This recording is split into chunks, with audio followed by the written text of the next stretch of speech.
आज हम लोग स्टडी करेंगे ट्वेल्थ मॉडर्न फिजिक्स का अंतिम लेसन कम्युनिकेशन सिस्टम यानी कि संचार प्रणाली या संचार व्यवस्था।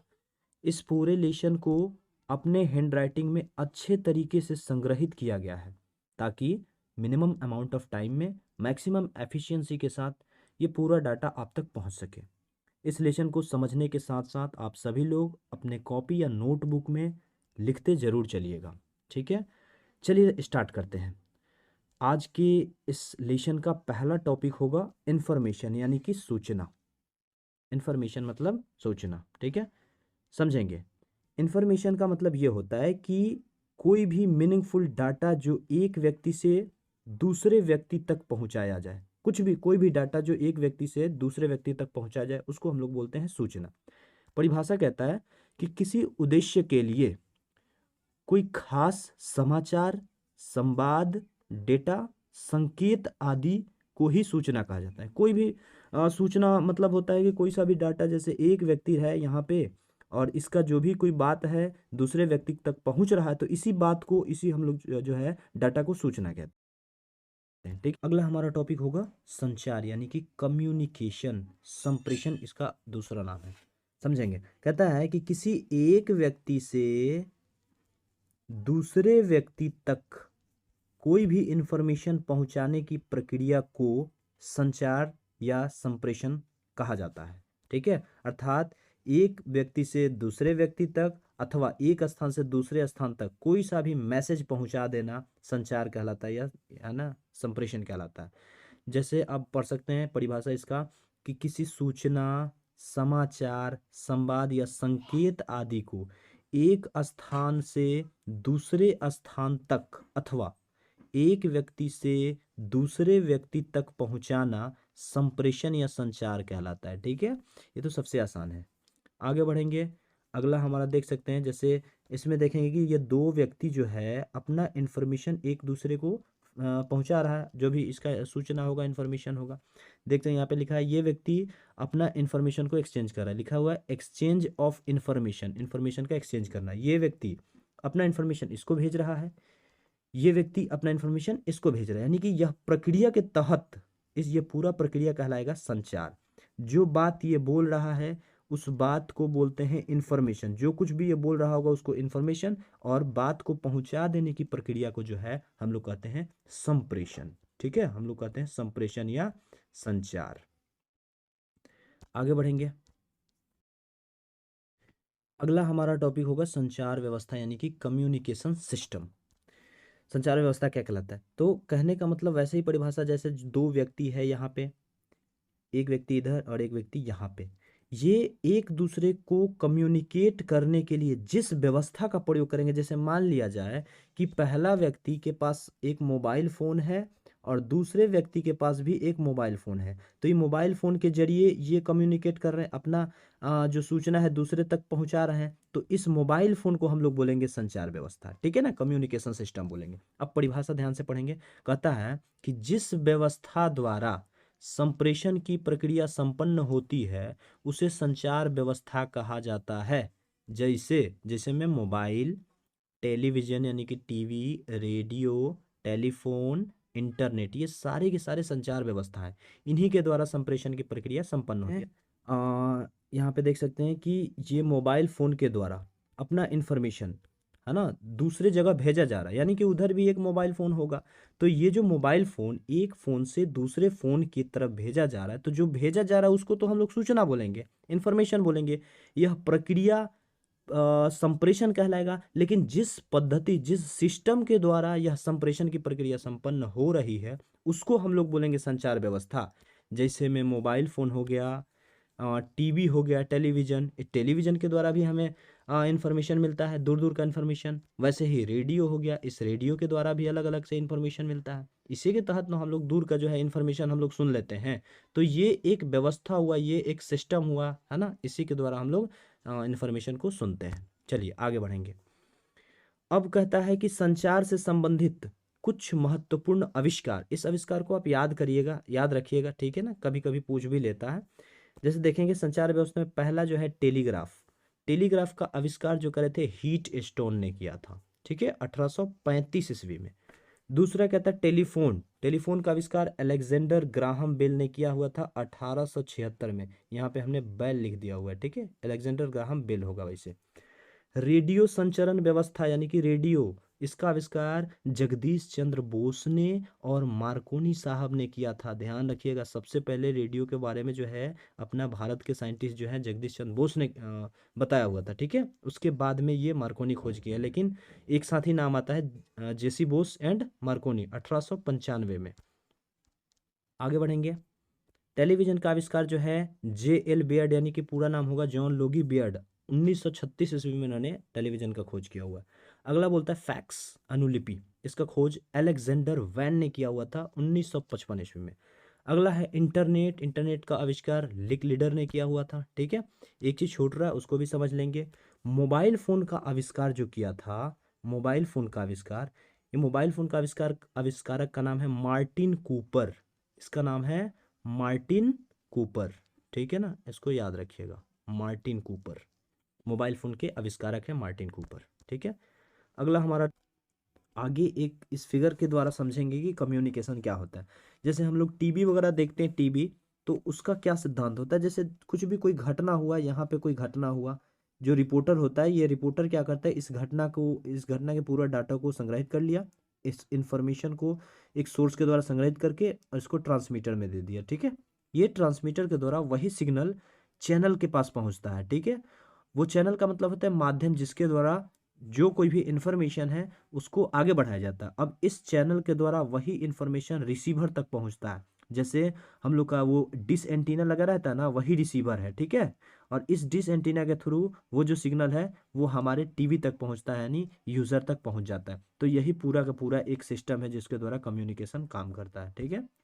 आगे कहता है कि some basic terms used in communication. ये कुछ टर्म्स है जो कि बहुत ज़्यादा इंपॉर्टेंट है, इसको ध्यान से समझना होगा, है ना। पहले पहला जो है उसका नाम है ट्रांसड्यूसर, है ना, ट्रांसड्यूसर। कहता है कि वह युक्ति जो ऊर्जा के एक रूप को किसी दूसरे रूप में परिवर्तित कर देती है उसे ट्रांसड्यूसर कहते हैं। जैसे में माइक्रोफोन देख सकते हैं, ये कहना ये चाहता है कि ट्रांसड्यूसर क्या होता है, तो मूल रूप से जो ऊर्जा के एक रूप को दूसरे रूप में बदल देता है, कोई सा भी। जैसे जैसे आप माइक्रोफोन जानते हैं, जिसको साधारण भाषा में माइक कहा जाता है। इस माइक में जब कुछ बोला जाता है, मतलब इसको ध्वनि संकेत दिया जाता है, तो ये माइक क्या करता है कि उस ध्वनि संकेत को विद्युत संकेत में बदल देता है और आगे की तरफ बढ़ा देता है। आगे उसका एम्पलीफायर लगा होता है, ठीक है। इस एम्पलीफायर के द्वारा होते हुए वही इलेक्ट्रिकल सिग्नल आगे बढ़ता है और स्पीकर से कनेक्ट होता है, और स्पीकर में वही विद्युत सिग्नल जो है आगे की तरफ जाकर के ध्वनि सिग्नल में कन्वर्ट हो जाता है और हमको बाहर जाके सुनाई देता है, ठीक ना। तो कहने का मतलब कि हम इसको दिए, ये जो क्या कहते हैं माइक है, इस माइक को हमने दिया हुआ है विद्युत सिग्नल, सॉरी, ध्वनि सिग्नल, ध्वनि संकेत दिया, और ये ध्वनि संकेत को क्या किया, विद्युत संकेत में यहाँ से यहाँ तक बदल दिया, और फिर यहाँ पे ये क्या किया, विद्युत संकेत को फिर से ध्वनि संकेत में बदल दिया। कहने का मतलब ट्रांसड्यूसर एक ऐसी युक्ति है जो सिर्फ और सिर्फ ऊर्जा के एक रूप को, है ना, दूसरे रूप में बदल देती है ना, एक रूप को किसी दूसरे रूप में बदल दे, उसी को हम लोग बोलेंगे ट्रांसड्यूसर। एग्जाम्पल में आप देख सकते हैं माइक्रोफोन हो जाएगा। अच्छा, ये फोटो डिटेक्टर, प्रकाश सूचक, ये क्या करता है, ये भी प्रकाश ऊर्जा को जो है इलेक्ट्रिकल सिग्नल यानी कि विद्युत ऊर्जा में, विद्युत संकेत में बदल देता है, प्रकाश संकेत को विद्युत संकेत में बदल देता है, ठीक है। आगे बढ़ेंगे। अगला हमारा टॉपिक ये दो नंबर जो होगा, ये कहता है सिग्नल या संकेत, मोस्ट इंपोर्टेंट बात। जैसे इंफॉर्मेशन होता है ना, उसी को हम लोग सिग्नल कह सकते हैं। चलिए परिभाषा देखेंगे।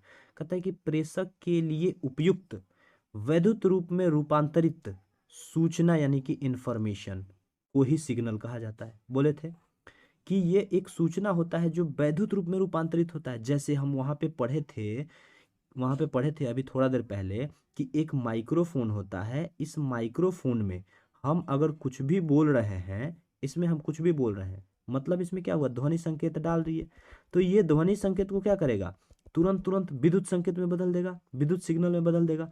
तो कहता है यही ध्वनि संकेत का विद्युत रूप में बदला हुआ जो डाटा है, इसी डाटा को हम लोग सिग्नल बोलते हैं, ठीक है।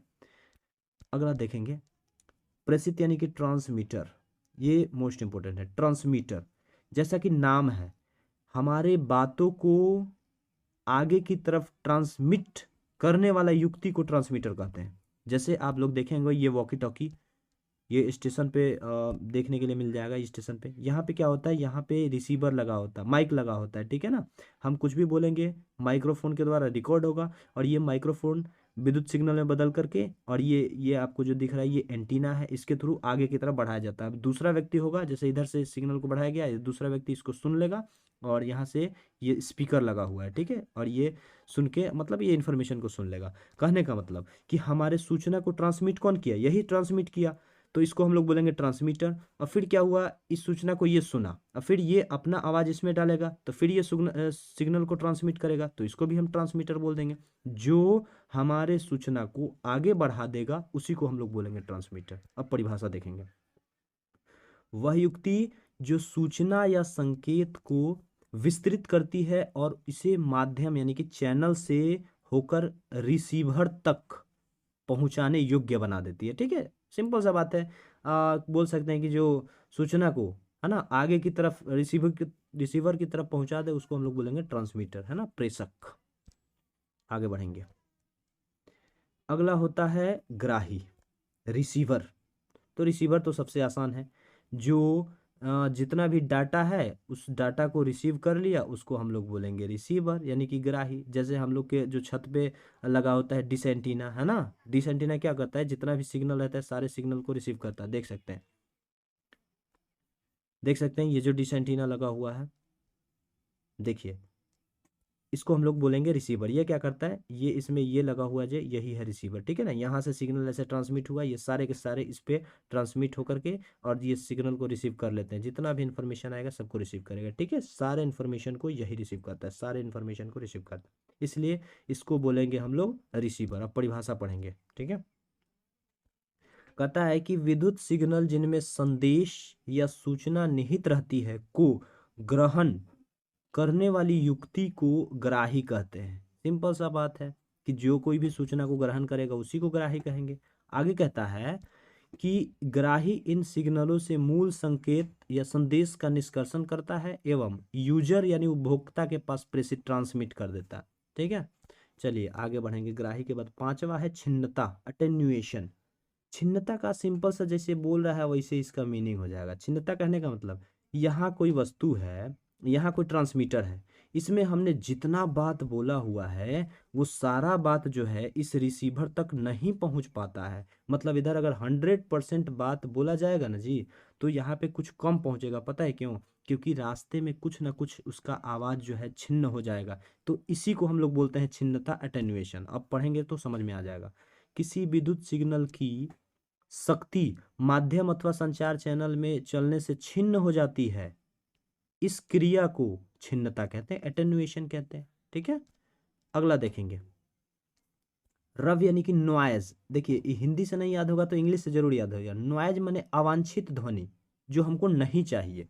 कहते हैं कि रव यानी कि नॉइज उन अवांछनीय सिग्नल को कहा जाता है जो किसी संचार व्यवस्था में संदेश सिग्नलों के प्रेषण या संसाधन में विक्षोभ उत्पन्न करते हैं, डिस्टरबेंस उत्पन्न करते हैं। जैसे कभी कभी क्या होता है, हम लोग रेडियो सुनते हैं तो उसमें हिस की आवाज आती है ना, या सन सन की आवाज आती है, तो वो सारे के सारे नॉइज कहलाते हैं, ठीक है ना। इसमें दिया भी हुआ है, देख सकते हैं यहाँ पे लिखा हुआ है कि टेलीफोन के ग्राही में हिस या चटचटाने की आवाज आने लग जाती है, इसी को हम लोग नॉइज कहते हैं। चाहे कभी कभी हम लोग मोबाइल फोन में बात भी करते हैं तो उसमें दूसरा ही ध्वनि आने लगता है, टी टी करने ऐसे करके आवाज आने लग जाता है, उसको हम लोग बोलते हैं नॉइज। सातवां जो कि मोस्ट इंपोर्टेंट होगा, इसका नाम है मॉड्यूलेशन, मॉडुलन। ये बार बार पूछता है मॉड्यूलेशन, इसको आगे भी पढ़ना है, अभी भी एक बार बढ़िया से समझ लीजिए मॉड्यूलेशन क्या है, ठीक है। कहता है परिभाषा इसका कि निम्न आवृत्ति यानी कि छिन्न आवृत्ति या श्रव्य आवृत्ति के मूल सिग्नलों को अधिक दूरी तक प्रेषित नहीं किया जा सकता।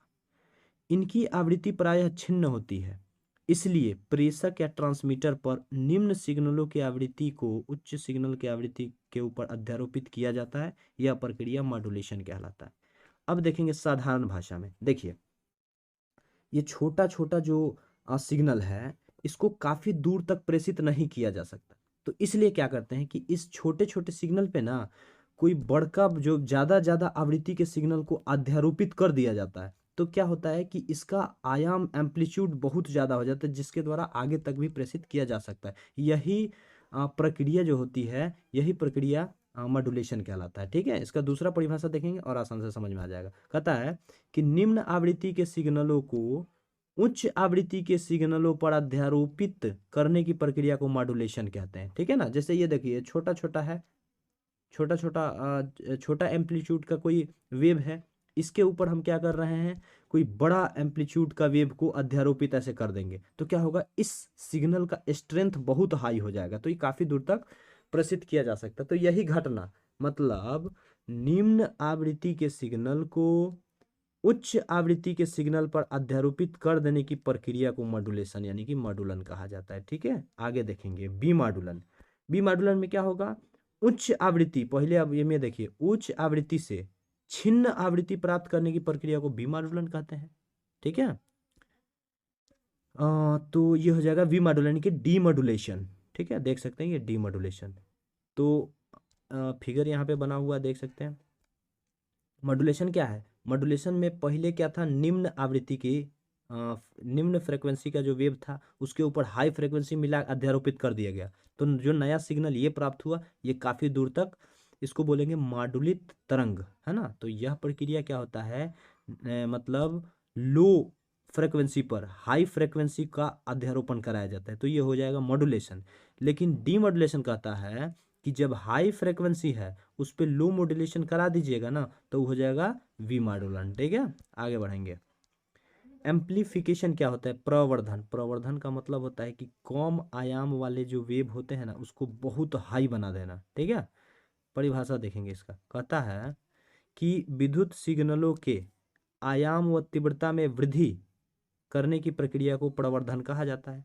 जैसे पहले एग्जाम्पल से समझेंगे, जैसे मान लिया जाए कि इधर से एक वेव निकला जिसका एम्पलीट्यूड इतना है, हम यहाँ पे एक ऐसा वस्तु रख देते हैं, एक ऐसा मतलब साधन रख देते हैं जिसके द्वारा इसका जो एम्पलीट्यूड है पहले के अपेक्षा, इसका जो एम्पलीट्यूड है पहले के अपेक्षा काफ़ी बढ़ जाए। ऐसे करके देख सकते हैं, पहले एम्पलीट्यूड इतना था और अब एम्पलीट्यूड बहुत ज़्यादा बढ़ गया, तो इसको बढ़ाने की प्रक्रिया को एम्प्लीफिकेशन, प्रवर्धन कहते हैं।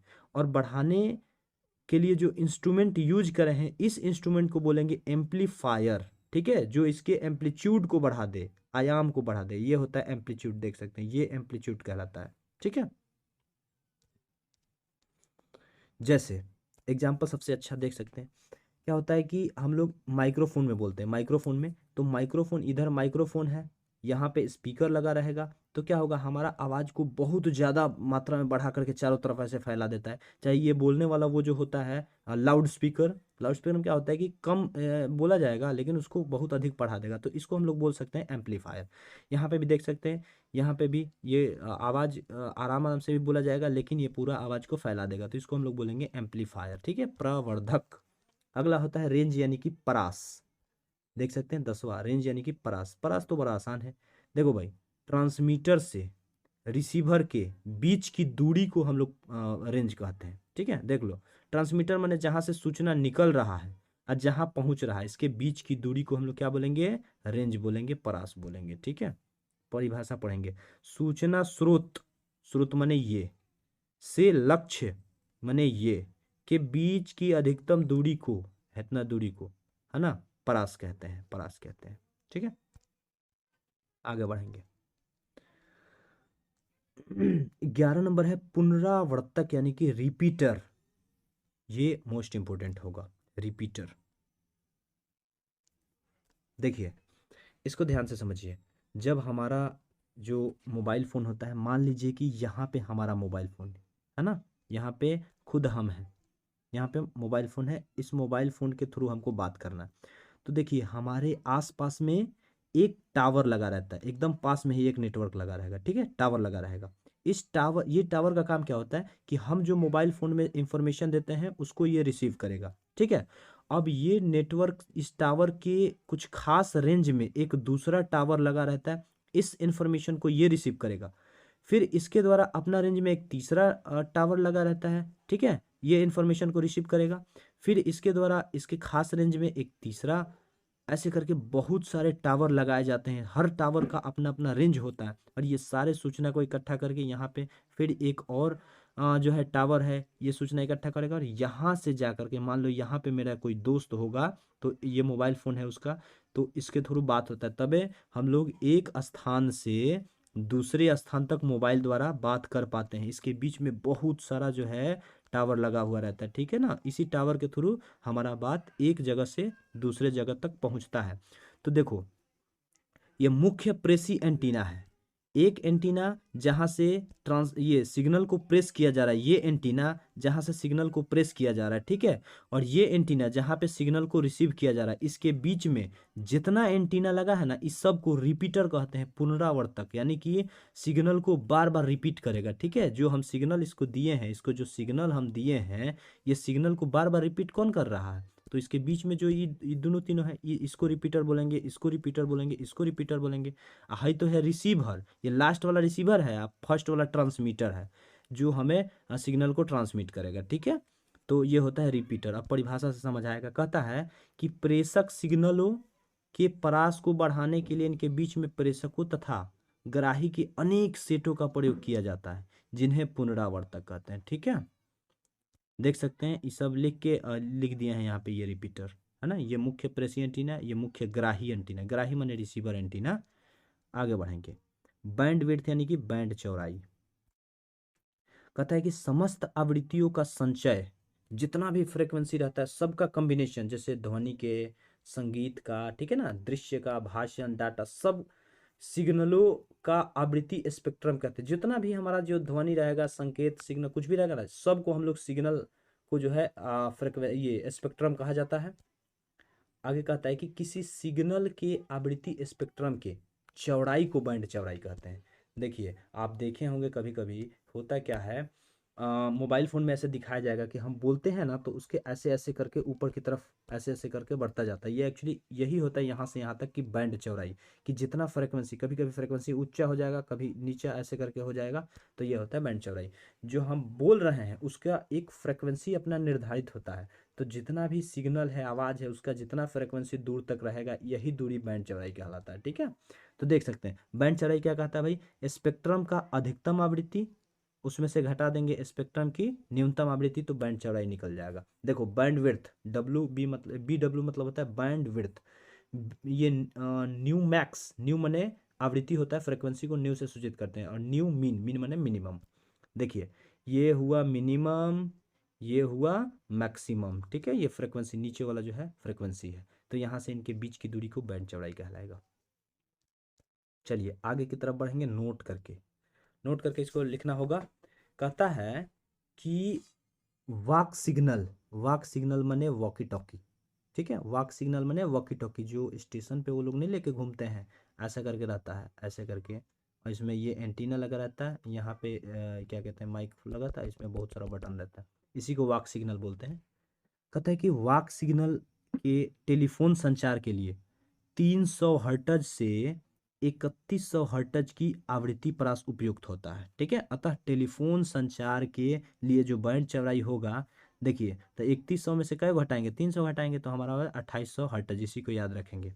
सवाल कैसे पूछेगा कि टेलीफोन संचार में जो बैंड विड्थ होती है वो कितनी होती है, तो याद रखिएगा 2800 हर्ट्ज, ठीक है। दूसरा ऑब्जेक्टिव होगा कि आवृत्ति का जो श्रव्य परिसर होता है, ऑडिएबल रेंज, जो कि मनुष्य को सुनाई देता है, वो होता है 20 हर्ट्ज से 20,000 हर्ट्ज। इसी को बोलते हैं ऑडिएबल रेंज। आप लोग पढ़े होंगे अवश्रव्य तरंग, अवश्रव्य परिसर, यानी कि जो 20 हर्ट्ज से नीचे रहता है इधर, है ना, ये होता है अवश्रव्य। अवश्रव्य, अवश्रव्य, तो ये किसको सुनाई देता है, ये सांप को, मोर को, ये सबको सुनाई दे देता है, ठीक है ना, अवश्रव्य तरंग, हाथी को। और एक होता है पराश्रव्य, जो 20 किलो हर्ट्ज से अधिक, 20 किलो हर्ट्ज यानी 20,000 से ऊपर रहेगा, तो इसको बोलेंगे पराश्रव्य। तो पराश्रव्य किसको सुनाई देता है, चमगादड़ को सुनाई दे देता है ना, मच्छर को सुनाई देता है, कुछ इंसेक्ट्स, कीड़ा को सुनाई देता है, तो ये सब पराश्रव्य तरंग होते हैं। आगे बढ़ेंगे। ये एक बार ऑब्जेक्टिव में पूछा हुआ था, टीवी प्रसारण के लिए आवृत्ति परास कितनी होती है, तो इसको याद कर जाइएगा, 30 से 300 मेगाहर्ट्ज, इसको याद कर लेना होगा। टीवी के लिए जो बैंड विड्थ आती है, सॉरी आवृत्ति परास होता है 30 से 300 मेगाहर्ट्ज होती है, ठीक है। एफएम रेडियो का प्रसारण के लिए जो फ्रिक्वेंसी रेंज होती है वो होते हैं 87.5 मेगाहर्ट्ज से 108 मेगाहर्ट्ज तक। आप सुने होंगे रेडियो मिर्ची, मिर्ची सुने हैं ना जी। तो मिर्ची का जो फ्रिक्वेंसी होता है 98.3 मेगाहर्ट्ज, है ना, मेगाहर्ट्ज HZ। वैसे एक था, आता था पहले रेडियो धमाल 106.4 मेगाहर्ट्ज, ठीक है ना, इसी को बोलते थे रेडियो धमाल। तो वो सारे के सारे फ्रिक्वेंसी इसके बीच में आएंगे, 87.5 मेगाहर्ट्ज के से लेकर के 108 मेगाहर्ट्ज के बीच में सारा रेडियो प्रसारित होता है, ठीक है। कोई सा भी अब रेडियो उठा के देखिएगा तो उसका मिनिमम जो है फ्रिक्वेंसी रेंज आएगा इतना और मैक्सिमम इतना आ जाएगा, 108 आएगा।